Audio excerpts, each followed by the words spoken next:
Welcome to Balanced Life with Debbie Carlin Boyle. Conversations connecting to a healthier you. The show that gives you all the latest and greatest health and wellness information to inspire you to live a life of balance and joy. Debbie Carlin Boyle is a health and nutrition coach, personal trainer, and fitness instructor who helps her clients live in balance with everything that feeds us, in addition to the food on our plate. Please welcome your host, Debbie Carlin Boyle. Hi there, everybody. Hello, good afternoon. Welcome to my show. If hopefully you're watching live, if you're not, welcome as well. You've reached Balanced Life with me, your host, Debbie Carlin Boyle. This is Conversations that Connect to a Healthier You. I have an in-studio conversation about that today. I'm really excited about it, excited about my guest. I hope you can join us. And if you like to join us, take this phone number down. If you can, we're at area code 323-524-2599. Again, 323-524-2599. And we would love to have you call in, ask a question, make a comment. I call my show tagline Conversations Connecting to a Healthier You, because I want you to become part of the conversation too, not just myself and my guest. So we have a good subject today, can pertain. I know everybody knows somebody with the issues that we're going to be talking about today. So if we can't help you directly, this show will be really informative and helpful for someone you probably know and love. I also want to tell you a little bit about me before we get the show off and running. I am a personal trainer, a fitness instructor, and a health and nutrition coach. And it's my job to coach you to work within your goals and get you to a good lifestyle of balance, not just with the food you eat, but with everything else that's important for us to have longevity with quality. You know, there's a great show that's out right now on Netflix that is called 100 Plus Years, Live 100 Plus Years. And it's by a guy who discovered the blue zones. And that's 5 zones within our world where people have longevity with quality. And there's a lot of similarities that were found in these 5 zones, and that's how he created what the best healthy lifestyles are. And I help people achieve that based on their individuality. I call it bio-individuality because there's no 2 people that are alike. So I work with you one-on-one. I also do groups and I also do workshops. So any way that you can connect with me, that we can get you to that longevity with quality. Because to me, longevity with quality also means joy and happiness. And who doesn't want that in their life? Isn't that really the basic goal that we all have, is to live a life of health and longevity? So I want to help you get there. So to do that, you can go to my website, which is Balanced Life by Debbie, DEBI.com. And right there, you're going to see a pop-up. It's the end of summer, so it says Summer Detox. It's a 3-day meal plan, breakfast, lunch, and dinner that help you get lighter on your feet instantly. Within the first 24 hours, you're going to feel the difference. They're easy recipes. I believe there's a shopping list attached to it. Just go ahead, pop in your email, and I'll pop it right back to you. So I would love to hear from you. And any other thing you want to talk about, just go ahead and send me a message and we'll connect, because I would really, really like that. I'm about spreading the word of health. And any way I can help you live a longer, healthier life, I would love to have the opportunity to do that. So in my studio today, I'm really excited because did you know that acne is the most common skin condition in the United States, affecting up to 50 million Americans annually? Acne usually begins in puberty and affects many adolescents and young adults. Approximately 85% of people between the ages of 12 and 24 experience at least minor acne. So that's what I was saying, and we all know somebody, if not ourselves. So why does this happen, and what can be done about it from a health standpoint? My guest today is Dr. Yug Varma, who is the founder of Phyla, the world's most advanced probiotic acne system. He has 10 plus years of microbiome research experience, including an excessive background in bioorganic chemistry, microbiology, and synthetic biology. Dr. Varma received his scientific training at several distinguished academic institutions, including Johns Hopkins University, where he got his PhD, the University of California, San Francisco, and his scientific work has been published in many, many, many prestigious journals. Dr. Varma's mission is to change the way we treat common, chronic bacterial diseases and is working tirelessly to achieve this goal with a microbiome-based technology platform. He is passionate about promoting scientific literacy and devotes a significant amount of time to mystifying microbiome research and making the latest research accessible to the general public. So, will you please welcome my in-studio guest, Dr. Yug Varma, to the show. Hello, Dr. Varma. Hi, Debbie. Thank you so much for having me. Pleasure to be here. Thank you for joining me today. I am so excited. You actually flew in for just the show, just to be here, and you're going to fly back because you live in San Francisco. Yes, that's right. And I'm really appreciative of that. So thank you. I love having in-studio guests. There's just something about the face-to-face, the eye-to-eye conversation that is a little more intimate and a little more authentic, I think, than the Zoom. Even though we get some good information on our Zoom calls, it's a little different. So I'm really glad that you took the time and the out of your busy, schedule to come here and to talk about what you do.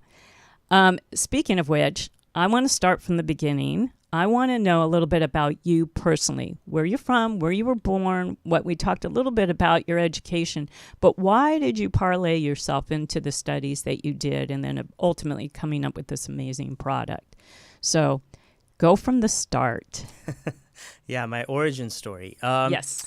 I'm originally from India, and I did my bachelor's and master's in India, and then I came to the U.S. for a PhD.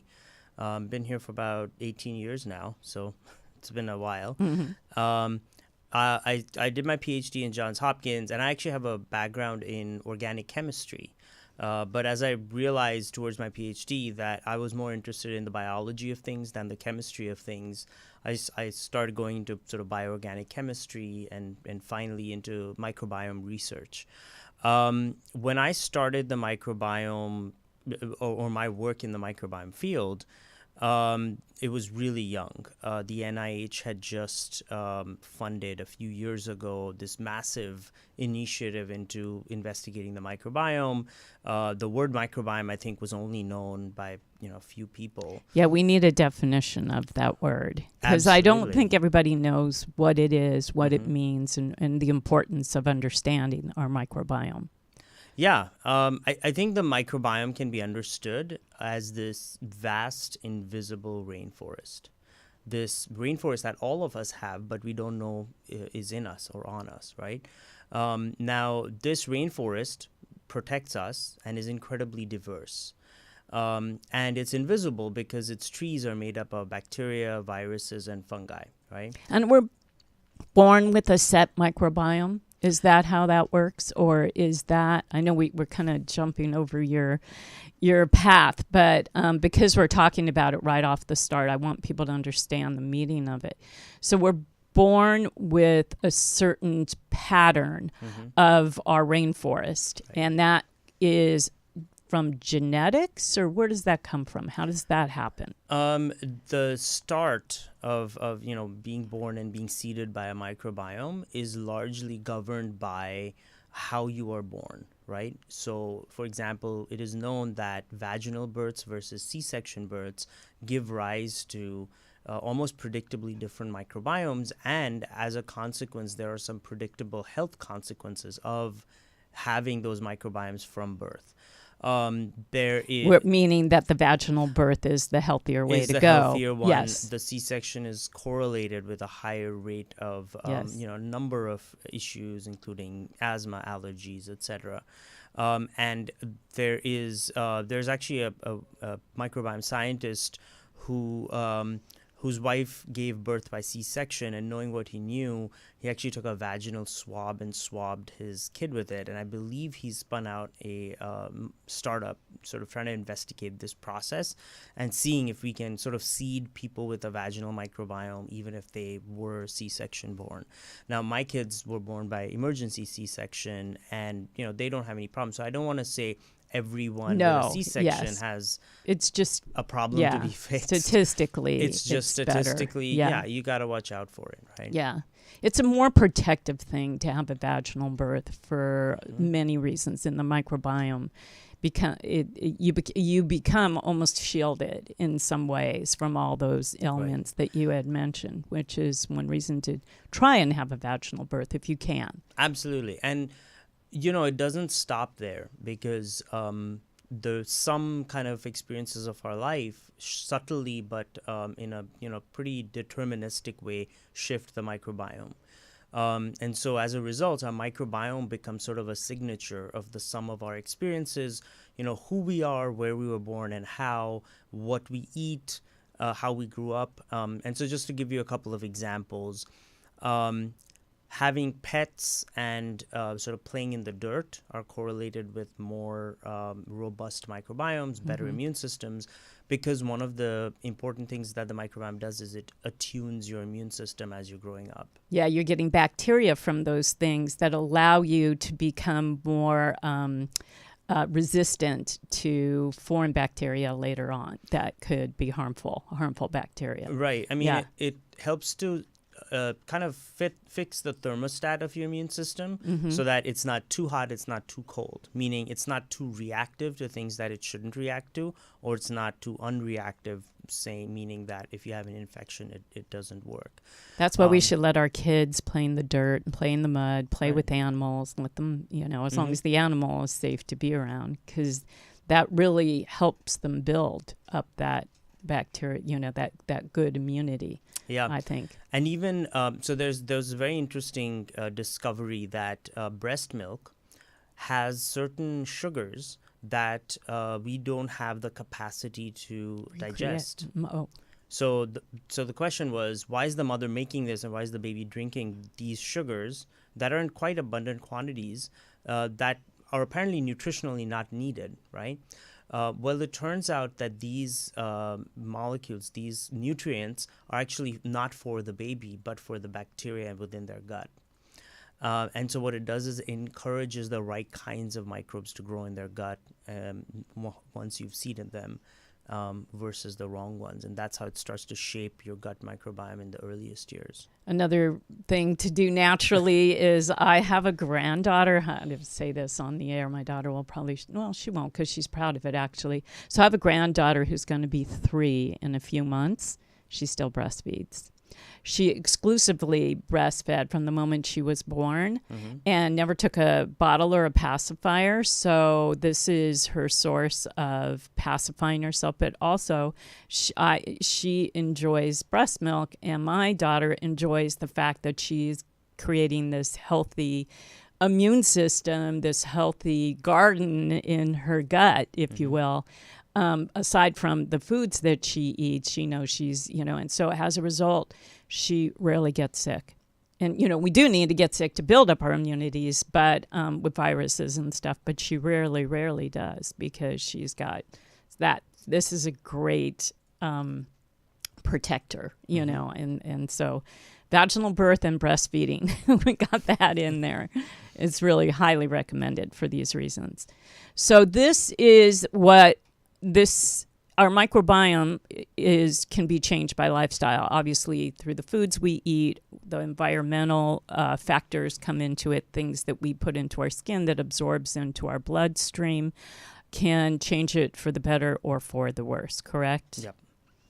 And so in your study, going back a little bit to your education, did you just get really passionate and intrigued about studying the microbiome and the body and what causes certain things and how to counterbalance that with creating products or lifestyle situations so people can live in a more health state, if you will? Yeah, so my personal sort of journey to the company I created and the technology that we're pursuing is sort of phage technology. And this is the foundation of our company, but it's something that I've been fascinated about for about 15 years. And what phages are they're tiny microscopic viruses that are present all over planet Earth. They're actually the most abundant life form on the planet. Yet almost no one's heard about it outside, the scientific community. So phages are viruses that kill bacteria. They don't really affect or interact with human cells very much. And they have two superpowers. So one is that they're nature's best defense against bacteria. The second is that they're incredibly specific. So, a phage that kills E. coli will not kill any other kind of bacteria. Phage that kills staph will not kill any other kind of bacteria. And so what we've done is we're trying to leverage the extremely precise nature of these organisms, along with the fact that they're very, very efficient in targeting and killing the bacteria that you can target, by using them in disease states like acne, where one bacteria causes the problem, yet most of the acne medications that we take, they kill all the bacteria on our skin, right? Right. Think of benzoyl peroxide, you're thinking of antibiotics, things like that. Incredibly harsh, incredibly broad spectrum.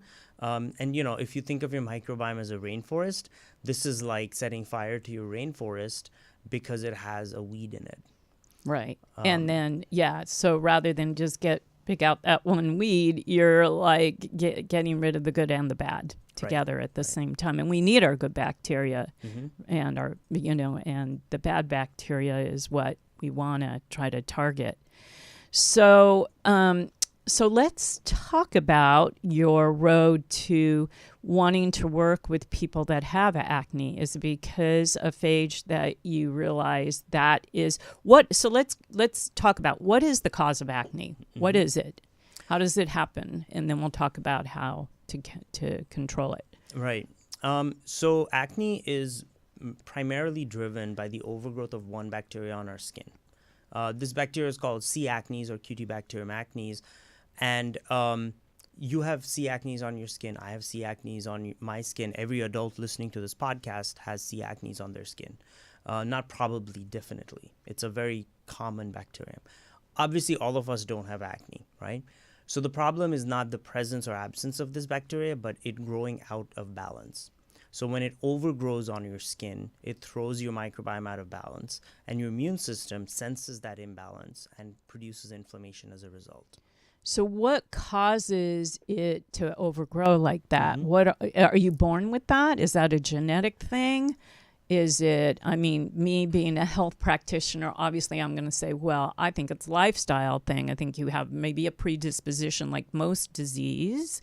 We have different genetic factors that come into play, but I would also think that lifestyle can make it worse or better. So what causes that? Are you born with it? You're not born with it. It is very much a lifestyle thing. So, as we know, acne is a very complex condition. Yes. There are many things that we know affect it, like diet, hormones, genetics, even stress. But they're all tied into the overgrowth of this one bacterium. So this bacteria, C. acnes, it lives on the oil that's produced on our face called sebum. It's naturally produced. It's not a bad thing. But when you do things that overproduce sebum, like for some people, their acne is very sensitive to diet and to certain things in their diet. Yes. So what's happening there is their body, when they eat those foods, produces more sebum. More sebum is more food for the bacteria. But are they born with a certain skin type that is more oily than, like, for instance, I have very dry skin. So do my daughters. So did my parents, So I know that's a genetic component to me. Never had oily skin. Don't get oily ever. It's a miracle if I do. I have to put oil on for that to happen. So people obviously have let's say they have kind of a harder time if they are already born with the oily skin. Is that correct? Yeah. Yeah, and genetics play a part too, right? Yes. So oily versus dry skin. Some people have large pores, some people have small pores. There are certain populations like Koreans basically don't get very much acne at all. And so there's, genetics is definitely at play. And so it's an interplay. But really what the prime cause, the root cause that's driving the disease is the overgrowth of bacteria, of this one bacteria specifically. And so it's really important because a lot of people who have acne and perhaps have skin on the oilier side think that drying out their skin is the answer. And it's really not, because you may be indirectly affecting the overgrowth of the bacteria, but the oil on your skin has a very important role to play, right? It seals in moisture, it keeps your skin layer supple, it prevents aging as you grow older, because you need hydration in your skin layers. So it's really important not to do damage early on when your skin is more or less indestructible. Like a 18-year-old, 20-year-old person's skin is dewy and amazingly resilient. Yeah. But you don't want to over damage your skin there, because in 10 years you'll be wondering what happened. And that's really what I was saying is the statistic with teenagers between the ages of 12 and 24. I mean, that's puberty, basically. And that's what you were saying earlier, hormone imbalance. Your hormones are raging. They're going crazy. And that's where this, I guess, out of control can happen with this bacteria. That if you already have sort of a predisposition with some oily skin. Plus, let's face it, teenagers don't have the healthiest diet. So they're eating a lot of seed oil, a lot of fried food, a lot of fast food, because most of them, metabolisms are way up, right? So they're burning off, so they don't see what they would consider themselves being fat, but they don't realize that what they put in their body still affects their health, even if you could be skinny sick or skinny fat. So I imagine that is a big target group that has really bad problems with acne. I'll just point out one more thing about that, age, which is obviously when most of us start seeing having acne. And for most of us, we kind of outgrow it in our teenage years. You'll never see a 6-year-old have acne, right? Acne starts at puberty, and we all know this. But you do see a newborn baby with it. It's called infant acne. My daughter had it, and this was weird, because then I was just learning about it at the time. My youngest daughter had it, and I wasn't familiar because my oldest didn't. And so within days of her being born, she looked like she had adult acne all over her body. Yeah. And I had raging hormones going. My hair was falling out. All kinds of stuff was happening to me because of the transfer of hormones suddenly like that. And I thought, oh my gosh, am I going to have a child with my brother-in-law, so this is my husband's brother, suffered with acne his whole life. So I thought, oh, it's genetic. Oh, no. And then I researched infant acne. Can you talk about that? Is it because of the transfer of hormones? So the infant acne is really, strictly it's a kind of dermatitis. Yes. And it's temporary, right? Yeah, so it went away. Yeah, fast. Thank goodness. Yes. Yeah. It looks a lot like acne, but because it's not actually acne and not driven by this bacteria and doesn't have that progression. It's not. Okay. It's not acne. It's technically called dermatitis, which is basically an irritation on your skin caused by something other than acne. So there are many kinds of dermatitis. Some are pretty obscure. There's one called folliculitis and so on. And you walk around, holding my child, it was, in public, it's like, oh, it's a little monster baby, a little, something came out of the sea or something. Yeah. But yeah. So that's totally different. Then. Yeah. Okay. Yeah, that is different. So, acne sort of hits us when it's puberty. And that's because before puberty, the C. acnes that I mentioned that every adult listening to this podcast has, it doesn't exist on kids' skin in any appreciable quantity. It only starts colonizing the skin around puberty, because the hormone changes that boys and girls undergo at puberty results in a remodeling of your skin. Your skin gets thicker. these sebaceous glands, the oil glands on your face activate. And again, acne is restricted to the face, the upper chest, and the upper back because that's called the sebaceous skin. That's where you have these oil glands. You won't get acne on your knee, right? And so you have different kinds of skin microbiome on your knee, your arms, your legs, your torso versus your face.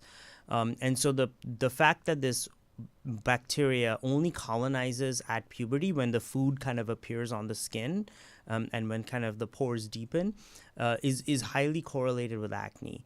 And the fact that you only get acne on your face also points to the fact that, really it's the bacteria driving the disease. Your immune system is all over your skin, but the bacteria really is the unique signature. Yeah, that makes so much sense. I want to get into this amazing product that you developed and the company that you created to help people with exactly what we were just talking about. And I want to talk about lifestyle changes that people can make if they have acne as well. And I also want to talk about how I just lost my train of thought. But I want to get into the whole thing about like Accutane and the reasons why not to use these other things that have come out throughout the years. I mean, we've kind of alluded to it. We're talking about not losing the good bacteria. But let's get into it deeper. We're going to take a quick break from one of my sponsors. We're going to come back in 1 minute. We're going to have you join us. Call us, 323-524-2599. I'm sure you have a question or a comment. Let's hear from you. We'll be right back after this. Is an extra virgin olive oil company with a mission to provide high-quality, current-season Italian oils to families. They have partnered with 2 centuries-old family farms in the Tuscany region of Italy to grow, harvest, and bottle their amazing oils. Founded by a nutritionist who has a love of the land, sustainability, nutritious foods, and of course, Italy, they strive for a peak freshness and high nutritional content in every single bottle. All of their oils are current season, extra virgin olive oil, bringing you a true branch to bottle experience, and I know firsthand. So, for an offer, go to www.cesiroliva.com and enter Balanced Life 10 for 10% off. I know you're going to love this healthy and delicious addition to just about any meal.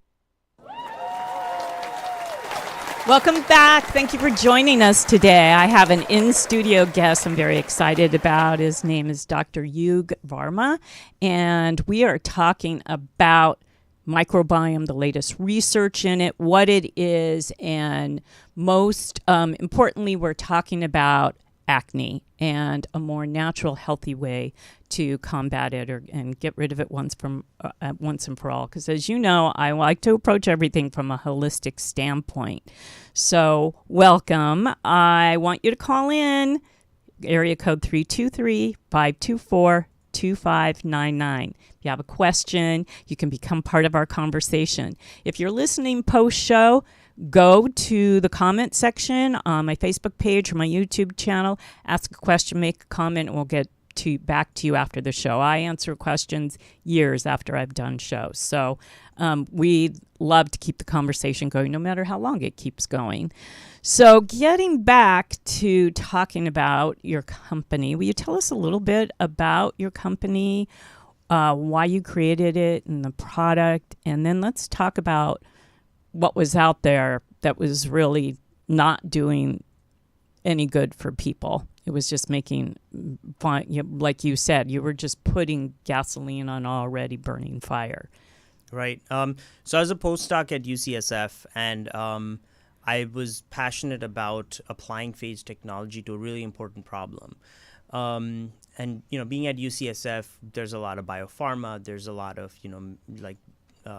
sort of high-powered drugs being developed, and that's really exciting. And then I learned about acne, which as a disease affects almost all of us. 80% or more of us have acne at some point in our life. It's not just a skin problem. It's also a mental health problem.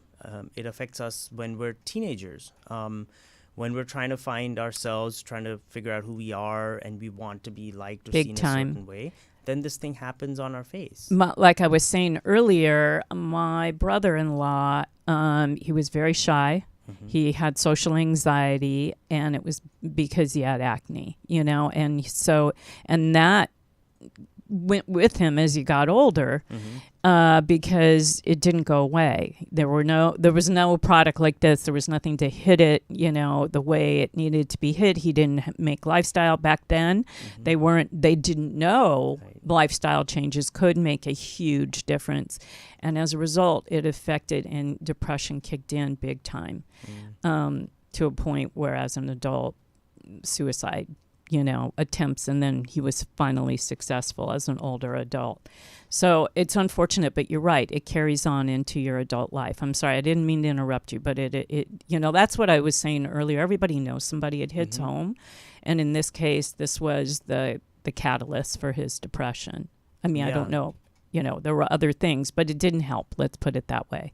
Yeah, no, I mean, that's really tragic, and it's there was a study done in the UK that showed that people with acne are 63%, almost 2/3, more likely to have mental health issues than people without acne. So, makes sense. Makes so much sense. yeah. So sad. Yes. And on the flip side, sort of going to the other question that you asked, which is, what are the other products on the market? How do they work, and what do they do? It's really interesting because you have a lot of parents now who are looking for solutions for their kids, and they look at all the medications out there, all the acne products, and they're kind of surprised and disappointed that nothing has changed. The same products, the same brands, the same ingredients that they had to use and really didn't enjoy putting on their skin are the only options available to them now. And so looking back at acne, it was surprising to me that it had been over 40 years since the last novel acne product was developed as a technology.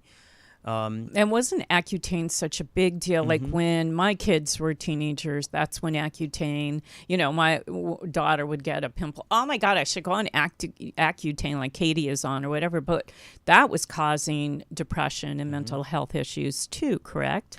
Yes, actually, Accutane can cause mental health issues and depression and suicide more specifically. Yes. In fact, a leading brand, was this in the 90s or the 2000s? There was a Congress member whose kid committed suicide while on Accutane. And I had a friend, one of my daughter's friends who was in our carpool. Her parents, she ended up dying in her early 20s from a drug overdose. And she was on Accutane throughout her whole teenage life. And her parents are convinced that the way she felt on Accutane caused her to be able to kind of be a gateway for the drugs that she eventually got addicted to. So, because already you've just changed your mental health capacity from happiness to sadness. And then you just kind of keep looking for that one miracle drug that's going to give you the high and make you feel happy. Yeah. They're convinced it was from Accutane. I know there were lawsuits too, wasn't there, in the 2000s, early 2000s? Yeah, and I mean, Accutane is some serious stuff. So side effects for Accutane, other than the really kind of mental health issues, that, again, you're probably in a fragile mental state as a teenager with, moderate to severe acne. But other side effects include birth defects. So it's a teratogenic. And so women on Accutane have to be on birth control, even if they're not sexually active. It can crash your liver. And so you have to have monthly blood work done. It can cause joint pain, a whole host of problems. And they're still prescribing it? Yes, because it is the standard of care. Like it's I said, really 40 sad. Years, 40 years, nothing's it's come so out. sad. So no wonder why you stepped on this bandwagon, and right. got more knowledgeable about it. And because the foundational technology, the phage technology that I talked about, It can be a treatment for many chronic and acute diseases, but I felt it important to start with acne because I think we could really prove that we can move the needle here. It's been 40 years. Why don't we, collate all the research that and insights we've gotten from that time period and come out with something better, something that does the job without damaging your skin, damaging your microbiome, and causing the rampant side effects that you have with pretty much every other acne medication. Yeah, and then and it doesn't, and that here you were that makes it even more frustrating that you're trying these other medications and they're not working, you're just again adding fuel to the fire. Mm-hmm. So what did you come up with? What is this, and what are the ingredients? How does it work? Right. So we came up with the Phyla system and we launched that. So the Phyla system is a very simple 3-step system. It is in keeping with our minimalist approach to skincare. It's a cleanser, it's a serum, and a moisturizer. So the cleanser is formulated with salicylic acid and tea tree oil. Its job is to gently clean your skin and open up your pores so that they can receive the serum. The phages that are in our serum, and that's the secret sauce of our company, they're live active organisms that get into your pores and start targeting and killing just the bad bacteria that cause acne and not hurting any other bacteria. The interesting thing about phages is the phages that we use specifically.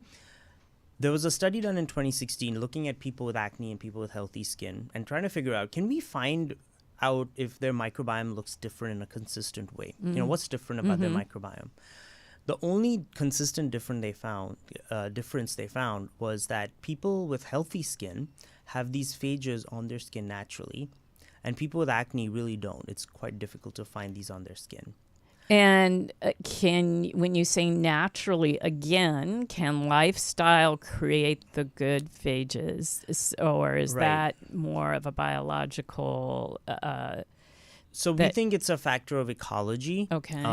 And just like certain organisms are found in certain places because they migrated there. Yeah. It's thought that the phages, will show up. And if they stick around, then you will have healthy skin. So, we all have those annoying friends who look amazing, never wash their face, but never get a pimple and just look fresh. And all the time. that they're not cleaning their pores, like all the stuff. And the rest of us, right? Friends with makeup that sleep in it. Yeah. I've never slept at night with makeup on since. Right. And you're like, I'm on the straight and narrow. I'm doing all these things. What's wrong with me? Turns out that they probably have these phages naturally on their skin that are, taking care and balancing their microbiome. So, as a company, we thought, why not democratize this? Why not put this in a bottle so that everyone can have the benefit of this amazing microorganism? And so that you don't, maybe you're not born with it, but you have the benefit of it through Phyla. Right. So you were able to create this product, like you said, with these other ingredients in this 3-step kind of program. Mm-hmm.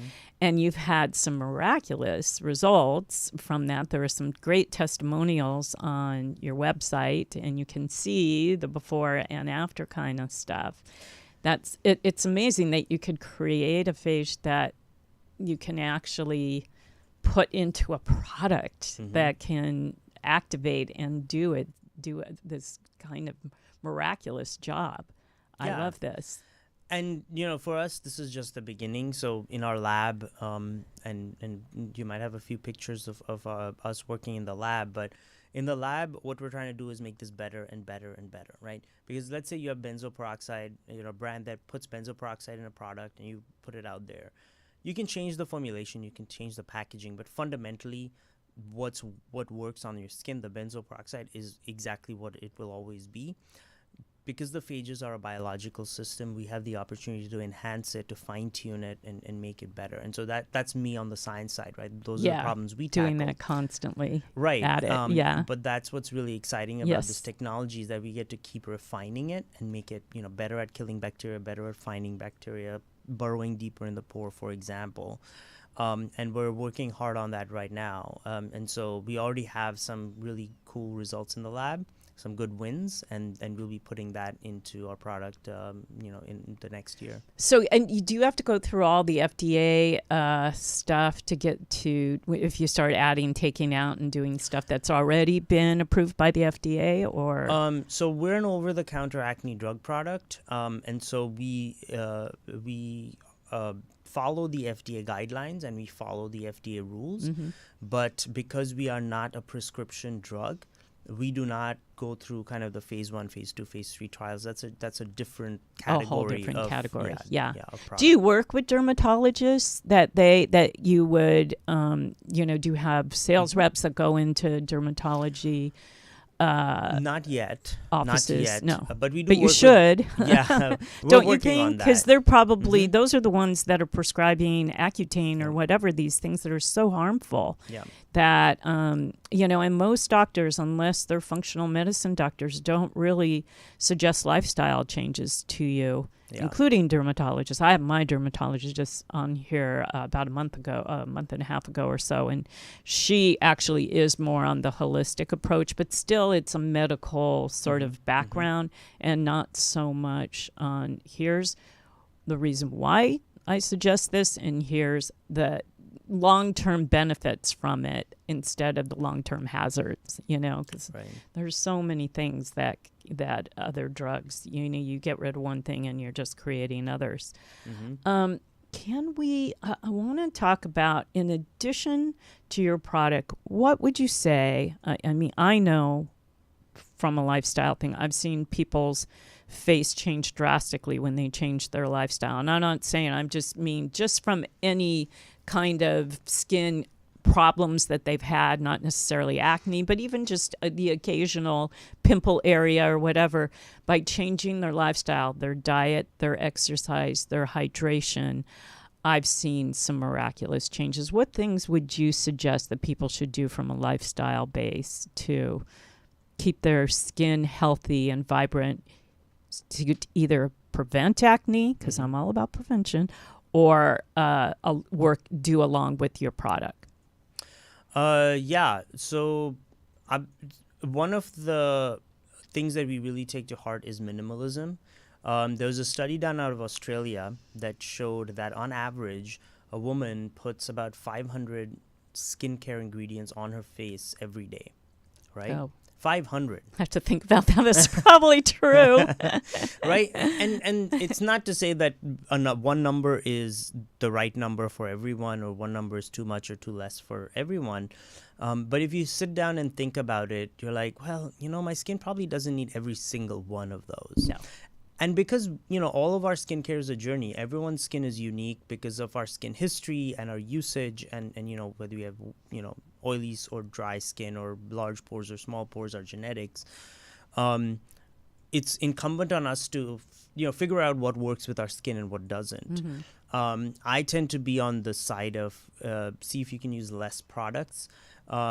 Sometimes using fewer products actually works better than, reaching for that third or fourth thing to add to your regimen. I have to agree 100%. 100%. Number one, you are absorbing whatever nasty stuff is into your bloodstream, which is adding again, you're adding bad ingredients, and you can change your gut microbiome from that as well, just because there's what goes in your bloodstream, there's a gut connection to that, and those things are cumulative and eventually cause disease. So minimalizing is good for that, as well as the most natural products that you can use. For me and most people, once again, I have dry skin, but at night the only thing I use is coconut oil.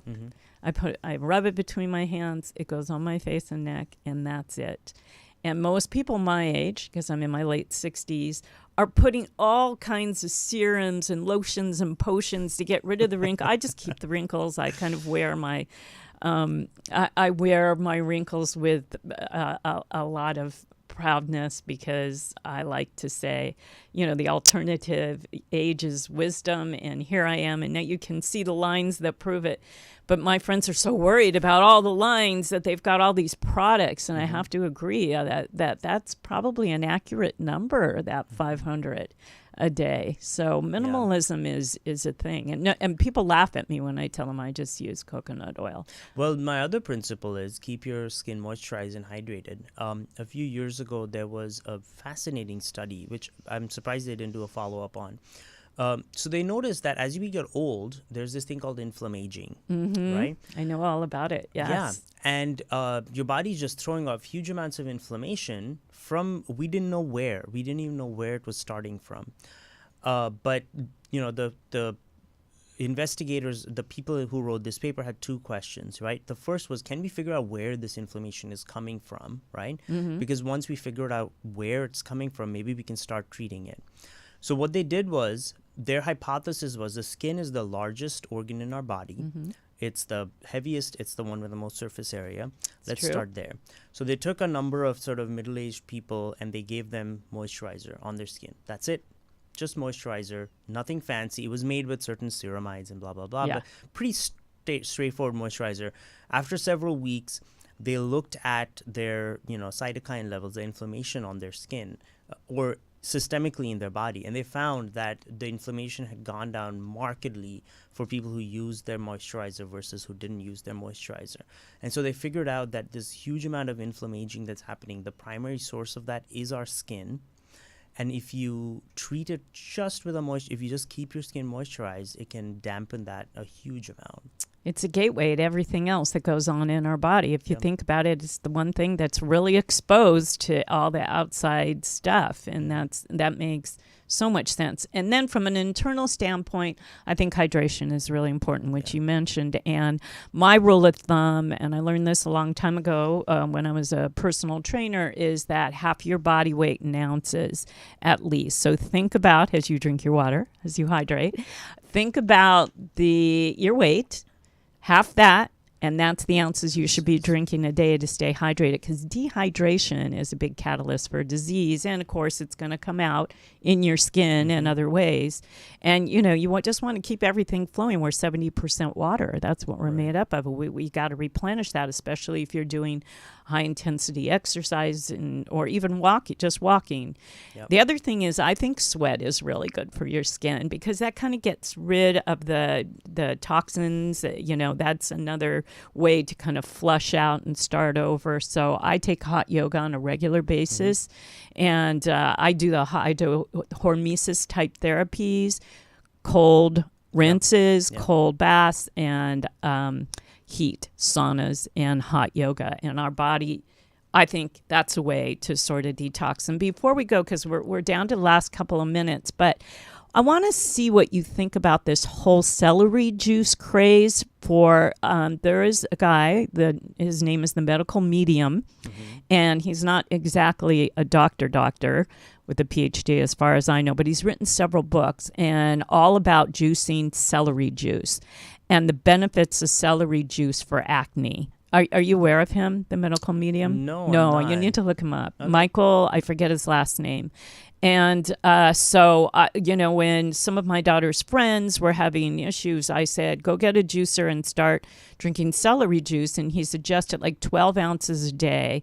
And people started seeing, I was just wondering what is in celery juice from a gut standpoint that would help with acne. Any thoughts on that you can think of? I mean, celery is an excellent vegetable. It's fantastic, and it's actually very, for how little we use it or how much it goes unnoticed in our cuisine. It's an incredibly nutritious vegetable.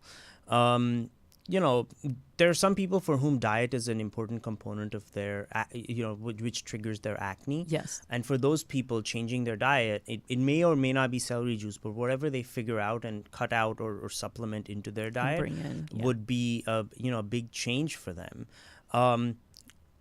Acne is, it's a very tough disease clinically because, acne can come and go, right? Especially like for women, hormonal acne literally comes and goes, right? Right. And then just the simple act of washing your face regularly can affect your acne, even at least on the short term. And so when people study it for 8 weeks, 12 weeks, it's a short period of time, and you're controlling it in the clinic, you see these waves come and go. So it's really important for whoever is seeing effects with the celery juice to sort of think about, okay, is this going to be my long-term thing? Right. A, can I do it regularly? And B, if it has an effect, that's great. Uh-huh. For people for whom it works, I say more power to you. Yeah. I have not heard of this particular treatment, but I'll look into it. Yeah, look into it. Yeah. It's interesting. And you're a pre-probiotic, and so it's prebiotic are the prebiotics we take before the probiotic, and then there's also a postbiotic, right? Right. Is that all part of the ingredients of the phage? Is that? No, our phages are sort of different from that. Phages. I think our phages are probably the most accurate definition for them in this sort of system is probiotic. They're a probiotic. They're probiotic. Prebiotics are basically, nutrients that you can feed yourself that encourage the growth of the probiotic. So in the breast milk example, the sugars that the mother is making that the baby can't eat but that the bacteria eats, that's a prebiotic. Okay. Right. And postbiotics are basically the nice molecules that the probiotics make, whether they're in your gut or your skin, that makes your body happy. Right. They're kind of why you need the probiotics in the first place. Uh-huh. So a lot of people think, oh, we'll just do an end run around the probiotics and just put a postbiotic in a pill and eat it. There's a couple of problems with it. The first is we don't know all the postbiotics that a probiotic makes that makes us happy. We only know, maybe the top 2 or 3. So we don't know what we're missing. Right. And the second is that the probiotic makes these postbiotics, right next to the intestinal cells in a very defined, specific way in a specific amount. We cannot mimic that with just a capsule. So it may, have 60 to 80% of the effect.